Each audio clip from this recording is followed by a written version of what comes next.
Vamos lá, galera. Começando a nossa aula, a gente vai começar falando sobre ecologia.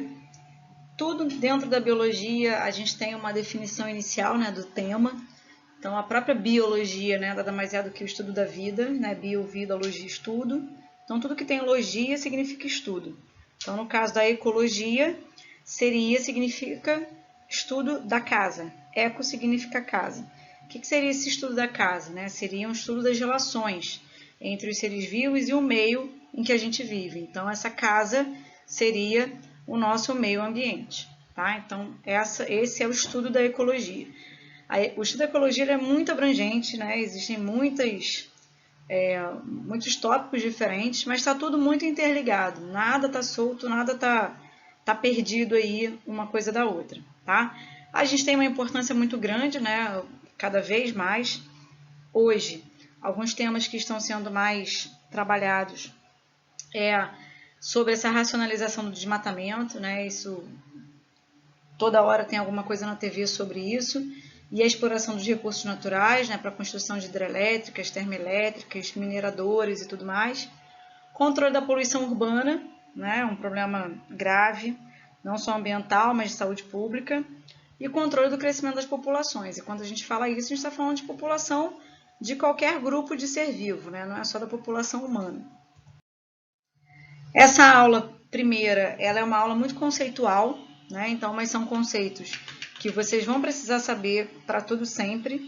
Então, qualquer outra aula de ecologia que eu venha falar aqui, vocês já precisam estar com esses conceitos na cabeça, tá? Bom, o primeiro conceito que a gente fala, né, quando a gente está falando aqui a ecologia, o estudo dessa interação, né, entre seres e meio, quem são esses seres, né? O que define indivíduos como sendo de uma mesma espécie? Então, são indivíduos que compartilham das mesmas características, que são muitas, né, físicas, fisiológicas, anatômicas, comportamentais e genéticas. Então, a gente tem características muito semelhantes de outros indivíduos da nossa mesma espécie. E, além disso, né, a gente também é capaz de reproduzir entre nós e gerar descendente fértil. Então, esse conceito é dividido em duas partes, né? Essa parte de compartilhar as mesmas características e a outra de ser capaz de reproduzir entre si e gerar descendente fértil. Quando a gente tem cruzamento de espécies diferentes, né, existe essa possibilidade, quando indivíduos são aparentados de alguma maneira, esses indivíduos geram os híbridos, né? Um animal, por exemplo, híbrido, é um indivíduo que é resultante do cruzamento entre duas espécies diferentes. E esse animal híbrido, ele não é fértil, tá? Então, o cruzamento da égua com o jumento, que são espécies diferentes, gera a mula ou o burro, que são inférteis, tá? Vários indivíduos da mesma espécie juntas formam uma população, tá? Então, a população nada mais é do que o conjunto de indivíduos de uma mesma espécie, né? Então, nós aqui que somos Homo sapiens sapiens, vários Homo sapiens sapiens juntos formam uma população. Várias populações diferentes juntas formam uma comunidade ou biocenose. Comunidade é o termo mais comum da gente visualizar por aí, tá? Então, se a gente estivesse em sala de aula e eu perguntasse para vocês, aqui na sala nós somos uma comunidade, né? Muitos dizem, não, a gente é uma população, só tem a gente aqui. Não, né? Teremos nós, seres humanos, teremos mosquitos, cupim, né? Piolho, sei lá, né? Indivíduos que a gente não vê exatamente, né? Então, existem seres macroscópicos, microscópicos, então a gente sempre faz parte de uma comunidade. Ninguém está nunca sozinho num mesmo tipo de ambiente, tá? E o ecossistema, essa interação entre o meio vivo e o não vivo. Vocês vão entender já já o que é esse meio não vivo. A biosfera nada mais é do que o conjunto formado por todos os ecossistemas, né? Se a gente olhar aquele globo terrestre tradicional das aulas de geografia, por exemplo, né, que tem em muitas escolas, aquilo tudo ali é a nossa biosfera. Nossa biosfera nada mais é do que a Terra, né, do que o planeta em si. O habitat é o local onde as espécies se encontram, né? É o local físico de moradia, de residência dos indivíduos, né? O habitat das formigas é num formigueiro, né? O habitat dos peixes são nos lagos ou nos rios, né? Ou no mar. O habitat de determinados indivíduos é na savana africana, né? Por exemplo, né? De um leão. Então, é o local mesmo de residência de moradia dos indivíduos. E o nicho ecológico é o papel desempenhado por uma espécie no seu ecossistema. Trata-se do tipo e modo de alimentação, abrigo, reprodução, bem como sua influência no meio em que vive. Então, a gente costuma dizer que o nicho ecológico é o papel, é a função desse indivíduo no seu habitat. Então, por exemplo, eu posso dizer que o indivíduo, pássaros residem numa mesma árvore, tá? Só que eu tenho lá um pássaro que se alimenta de semente, eu tenho outra espécie que se alimenta de folha, eu tenho outra espécie que se alimenta de larva, tá? Então, qual é o habitat desses pássaros? A árvore é a mesma, tá? É o mesmo habitat. Mas o nicho ecológico é diferente, porque cada um está se alimentando de uma coisa diferente, tá? Então, é o papel deles, né? Muitas das vezes está relacionado à alimentação, tá? Então, é comum, já caiu muitas vezes em questão de vestibular, um textinho que fala mais ou menos da vida de alguma espécie, né? Tal animal tem um hábito noturno, se alimenta de animais carnívoros, ele costuma se reproduzir em determinada época do ano. O que isso tudo significa? Isso tudo, essa historinha toda, está relacionada aqui com o conceito de nicho ecológico, que é o papel dele, né? Mostra o hábito dele naquela população ali, naquele habitat propriamente. O modo de alimentação, onde ele mora, qual é o tipo de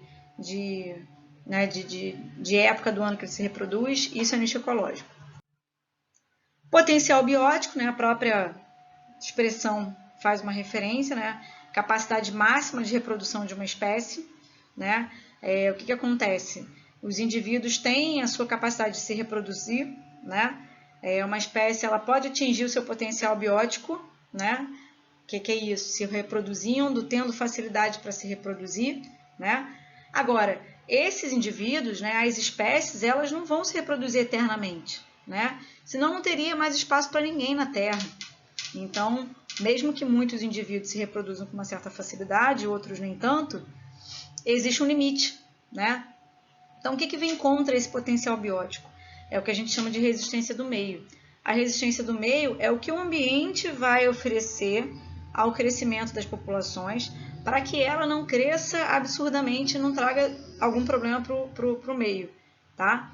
Então, as espécies não crescem sem parar, né? E, ao mesmo tempo, tem alguma coisa que faz com que essas espécies tenham um equilíbrio.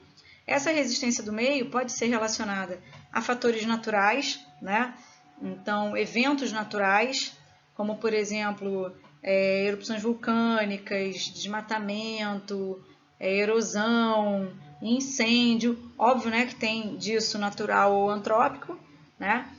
Terremoto, maremoto, tsunami. Isso acaba com alguns indivíduos de determinadas populações quando isso acontece, né? Assim como outros efeitos naturais do dia a dia dos indivíduos, né? As competições, as predações, né? Um animal preda o outro, então isso diminui uma população, talvez aumente uma outra, tá? Então, com isso tudo, os indivíduos não vão crescendo sem parar, né? Sem um limite, né? E tem as ações do homem também, né? Então, tem um incêndio que seja provocado pelo homem, né? Um desmatamento provocado pelo homem.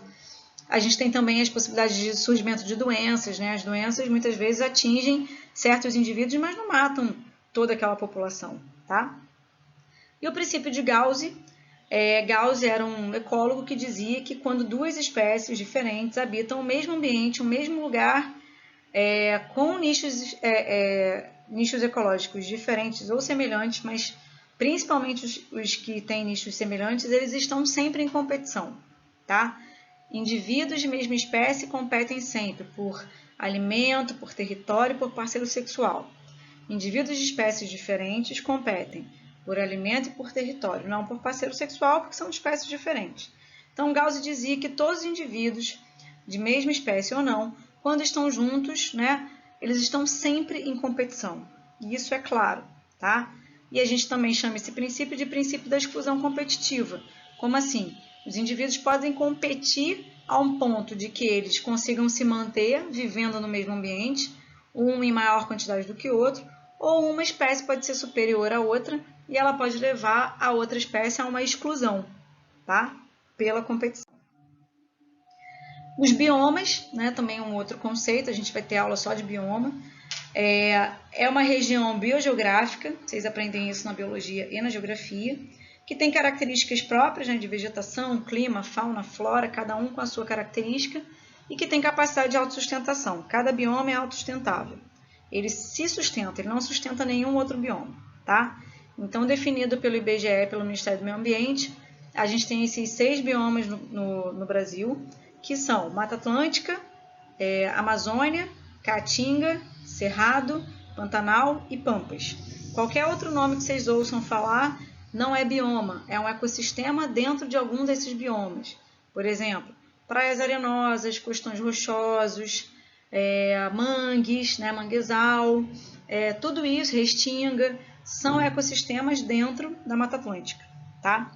Ecótono é uma região entre biomas. Então, passando o cursor aqui, não sei se eu vou conseguir passar agora. Vocês vão conseguir entender que cada ligação entre um bioma e outro é um ecótono. Então, aqui ó, eu tenho um ecótono que liga a Amazônia ao Cerrado.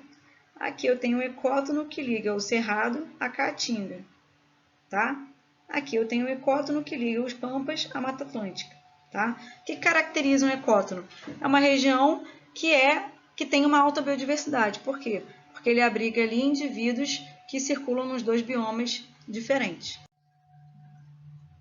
A gente tem ainda os fatores bióticos e os abióticos. Tá? Os fatores bióticos são os próprios seres vivos em si, né? Que são autótrofos ou heterótrofos. Indivíduos autótrofos são aqueles produtores, né, fotossintetizantes ou quimiosintetizantes, fazem fotossíntese e produzem a energia para toda uma cadeia. E os heterótrofos, que são os consumidores decompositores. Os fatores abióticos, né, prefixo A, prefixo de negação, é um prefixo que não tem vida, é um fator que não tem vida, mas ele influencia na vida dos seres vivos. Então, água, gases, luminosidade, sais minerais, luz, pressão, temperatura, pH, salinidade, umidade, tá? Qualquer fator do meio que não tenha vida, mas que influencia na vida dos seres vivos. Bom, galera, a gente vai continuar onde a gente parou. Então, a gente continua nessa mesma dinâmica, que tem conceito, né, e que tem coisas interligadas, já que a ecologia está sempre interligada. E agora a gente vai falar um pouquinho de dinâmica de população. Quando a gente faz os estudos de dinâmica de população, né, existem muitos estudos desses nas áreas de ecologia. Quando a gente pensa no estudo de dinâmica, a gente está falando de como a gente entende o aumento e diminuição, né, do número de indivíduos numa população que seja natural, né, que esteja no ambiente natural, principalmente. Tá? Então, a gente vai ter aí fatores que podem ocasionar um acréscimo, né, nas populações, e fatores que podem causar decréscimo, né, diminuição. Fatores que causam acréscimo, né, um aumento nas populações, taxa de natalidade, que nada mais é do que quantos indivíduos nascem nessa população. E taxa de imigração, quantos indivíduos entram, né, e se associam a essa população.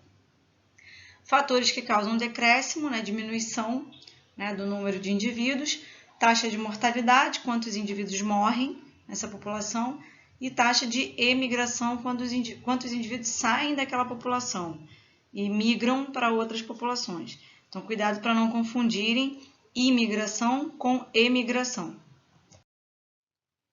Bom, e aí a gente define aí essas pequenas estruturas que vão definir se a população está em crescimento, está em declínio ou está em equilíbrio. Então, a gente costuma dizer que uma população está em crescimento quando as taxas de natalidade e de imigração são maiores que as taxas de mortalidade e emigração. Quer dizer, nasce e entram mais indivíduos, né, numa população do que morrem e emigram.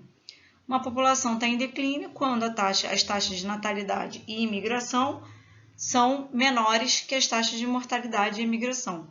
E a população está em equilíbrio quando natalidade e imigração estão equivalentes, equiparadas à mortalidade e imigração. Esse slide é meio que para Para complementar, né, o anterior, né, a gente falou um pouquinho, os anteriores, na verdade, a gente falou um pouquinho de potencial biótico e resistência do meio, né, então o potencial biótico é algo favorável ao crescimento das populações, né, e a resistência do meio, a resistência ambiental é algo desfavorável. Nesse meio de caminho aí, a gente tem alterações, né, de clima, de espaço, de alimento, as relações ecológicas que podem causar alterações nessa dinâmica dessas duas expressões diferentes. E aí a gente percebe esse gráfico, que é um gráfico que vocês precisam saber, tá? Já caiu muitas vezes em questão de vestibular. Então aqui a gente tem um gráfico, né? Porque vocês não estão vendo aqui eixo de x, y exatamente, mas a gente tem aqui o eixo de x, y, em que o potencial biótico ele está sendo representado por essa curva crescente, né? Então, na teoria, ele vai crescendo, crescendo, crescendo o potencial que as espécies têm de se reproduzir e se multiplicar. A resistência do meio é essa área achurada aqui do meio, porque a gente sabe que as populações elas não crescem absurdamente sem parar, né? Então, a gente vai ter resistência do meio que vai impor, né, uma redução disso. Então, no fundo, né, ao final das contas, o crescimento da população é representado por essa curva em vermelho, né? Ela cresce, mas em determinados momentos ela diminui, depois ela cresce de novo. Ela passa por essa dinâmica ao longo do tempo, tá? Nenhuma população cresce sem parar, né? Ela vai crescendo, diminuindo. Tem vários fatores aí que podem diminuir, né, causar mortalidades, outros que podem causar natalidade. Então, esse gráfico é um gráfico tradicional de crescimento populacional. Bom, agora a gente vai entrar na parte das relações tróficas, em que a gente fala das cadeias e teias alimentares. Então, as cadeias alimentares, né, são essas sequências de alimentação entre os seres vivos, né? Então, como essa relação de alimentação acontece dentro de uma relação entre indivíduos diferentes. Numa cadeia alimentar, a gente vai ter sempre os produtores, que são os seres fotossintetizantes, autótrofos, né? São a base de uma cadeia alimentar. Sempre uma cadeia alimentar começa com o produtor, já que é aquele indivíduo que produz seu próprio alimento, né? Ele não depende de nenhum outro indivíduo para produzir essa energia que vai ser suficiente para toda uma cadeia alimentar. Em seguida, a gente tem os herbívoros, que são animais que se alimentam dos produtores, né, dos vegetais. Depois, a gente tem carnívoros, que se alimentam dos herbívoros, né, são animais que se alimentam de carne, né. Agora, obviamente, a gente pode ter animais aí também que são onívoros em seguida, né. Seres onívoros são aqueles que se alimentam tanto de vegetais quanto de animais, tá? E a gente tem os decompositores, que no fundo são indivíduos, né, fungos e bactérias, que podem decompor matéria orgânica. Então, ele pode decompor tanto produtores, quanto herbívoros, quanto carnívoros, beleza? E a gente define nível trófico. Cada indivíduo desse está num determinado nível trófico. Então, os produtores estão no primeiro nível trófico, herbívoros no segundo nível trófico, carnívoros no terceiro nível trófico. O decompositor a gente bota aqui como último nível, mas ele sempre pode decompor qualquer um desses outros indivíduos. Bom, botei aqui um exemplo de uma cadeia alimentar, capim, coelho, raposa e onça, em que a gente tem o capim no primeiro nível trófico, coelho no segundo, raposa no terceiro e onça no quarto, tá? Qual é a posição exatamente, né, que cada um ocupa numa cadeia alimentar? O capim são os produtores, já que são os vegetais. O coelho é o consumidor primário, né? Depois dos produtores a gente tem os consumidores. Consumidor primário é aquele que se alimenta do produtor. A raposa como consumidor secundário, porque se alimenta do consumidor primário. E a onça como consumidor terciário, porque se alimenta do consumidor secundário. A ordem é sempre essa. Cuidado só para não confundir, porque capim é chamado de primeiro nível trófico e o coelho é o consumidor primário. Cuidado para não confundir o primeiro com o primário e achar que eles são do mesmo nível, não são. Já as teias alimentares são relações entre cadeias, né? Porque na natureza a gente não tem uma cadeia que ela é linear e estática para sempre, né? Dependendo do animal, ele tem uma dieta alimentar muito ampla. Então, não exatamente, né? A onça só se alimenta de raposa, né? E por aí vai. Normalmente, animais que a gente chama de topo de cadeia, que são esses de últimos níveis tróficos, eles têm uma dieta alimentar muito ampla, né? Então, eles têm muitos indivíduos para se alimentar. E as pirâmides ecológicas, né, uma parte bem importante disso, nada mais é do que a representação, né, gráfica dessas cadeias alimentares. Então, a gente vai identificar essas pirâmides, essas cadeias alimentares, em forma de pirâmide, tá? Em que cada nível trófico vai estar num retângulo específico. A gente tem 3 tipos de pirâmides ecológicas: a pirâmide de números, a pirâmide de biomassa e a pirâmide de energia. Então, por exemplo, vamos botar aqui essa cadeia alimentar: capim, coelho, raposa e onça. Então, a onça se alimenta da raposa, que se alimenta do coelho, que se alimenta do capim. O que é uma pirâmide de número? A pirâmide de número ela mostra quantidade, né? Então, se a gente for pensar numa vida normal, né, eu tenho menos onça do que eu tenho de raposa, mais raposa do que eu tenho de coelho. E em relação ao capim, por exemplo, um coelho come um pé de capim? Não, um coelho come vários pés de capim, né? Uma raposa só vai se alimentar de apenas um coelho em sua cadeia? Não, ela pode se alimentar de mais coelhos e por aí vai. Então, nessa cadeia, prestem atenção porque cada coisa depende de cada cadeia. Essa pirâmide tem esse formato: maior na base e menor no ápice. Bom, usando a mesma cadeia alimentar, a gente vai ter agora uma pirâmide de biomassa. O que é biomassa? Biomassa a gente diz que é o peso seco dos indivíduos. É como se a gente pegasse esse indivíduo e desidratasse, tirasse toda a água dele e pesasse. Então, nessa conta, a onça vai ter um nível trófico bem grande, né? Um retângulo bem grande. Por quê? O que causa o peso seco numa onça, né? Ossos, cartilagens, músculos, órgãos, né? Dentes, e muito mais do que a raposa, muito mais que o coelho, muito mais que o capim, que é um vegetal, e o peso seco dele vai ser bem pequeno, tá? Então, nesse caso, essa pirâmide de biomassa ela é invertida, maior no ápice e menor no ápice. Já numa pirâmide de energia, usando a mesma cadeia alimentar, eu tenho uma pirâmide que nunca vai mudar, ela sempre vai ser maior na base e menor no ápice, seja qualquer cadeia alimentar que for. Por quê? O primeiro nível trófico, que é o produtor, ele é o indivíduo autótrofo fotossintetizante, certo?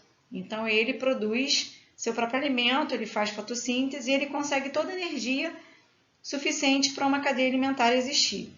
A cada passagem de nível trófico, a gente perde 90% da energia e sobram apenas 10%.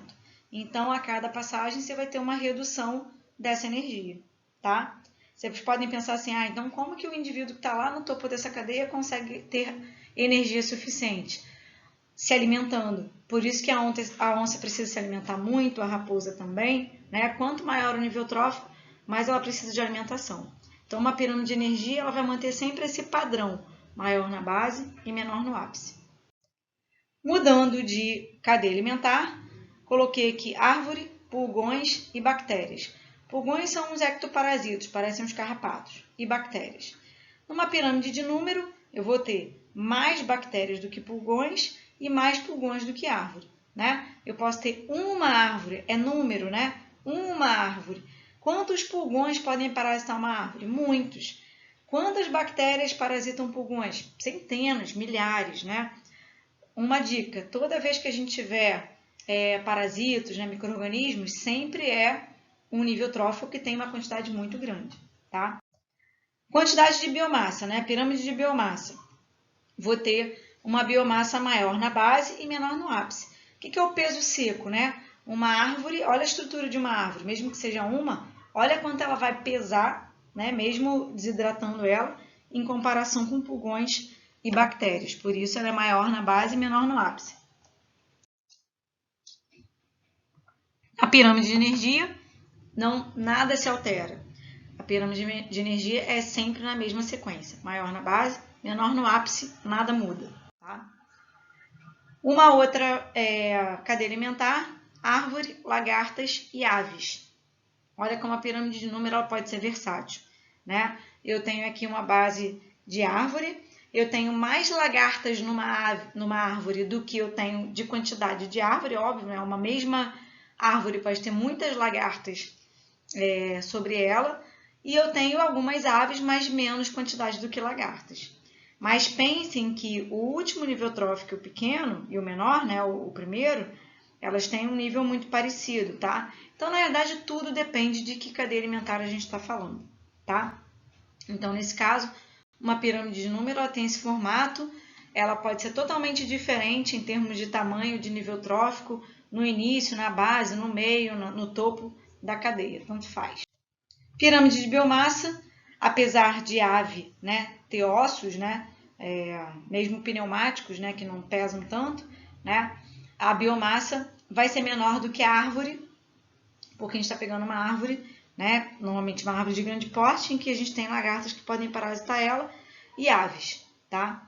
E uma pirâmide de energia, voltando à mesma história, sempre maior na base e menor no ápice. Nada altera isso aí.